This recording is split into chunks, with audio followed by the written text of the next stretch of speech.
दरम्यान राज ठाकरेंनी राम मंदिर आणि सिद्धिविनायक मंदिरातील चोरी प्रकरणावरून सरकारवर जोरदार टीकास्त्र डागले। यावेळी खरं तर सिद्धिविनायक मंदिरात दरवर्षी 18 कोटींची चोरी मंदिरातले विश्वस्त चोरी करतात, हा आमचा धर्म आहे असं राज ठाकरे म्हणाले। देश कुठे चाललाय याचा काहीच विचार नाही असं देखील टोला राज ठाकरेंनी लगावलाय।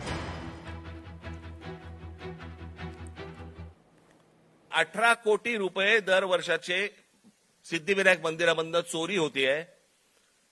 आपण भाबडेपणाने भाविकपणे आपण तिकडे जातोय, दानपेटीमध्ये आपण टाकतोय, हे असल्या चोऱ्या होत आहेत।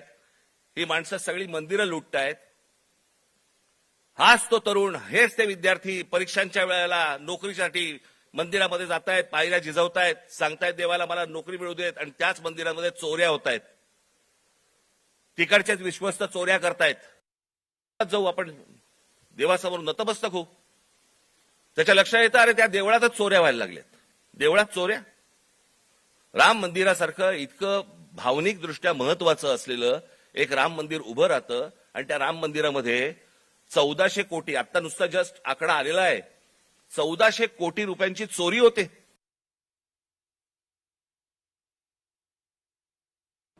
दरम्यान यावर सचिन अहिरांनी देखील प्रतिक्रिया दिली, ऐकूयात।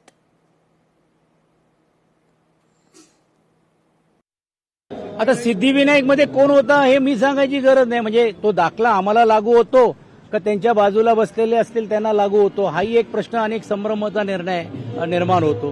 आणि असा त्यांच्याकडे जर अधिकची माहिती जर आताची असेल तर त्यांनी ती मग एवढे दिवस गप्प का बसले होते, हाही प्रश्न निर्माण होतोय।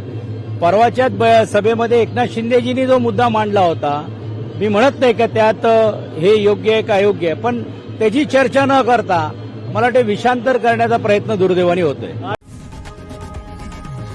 लोकशाही मराठी ऐका, पहा, जागरूक रहा।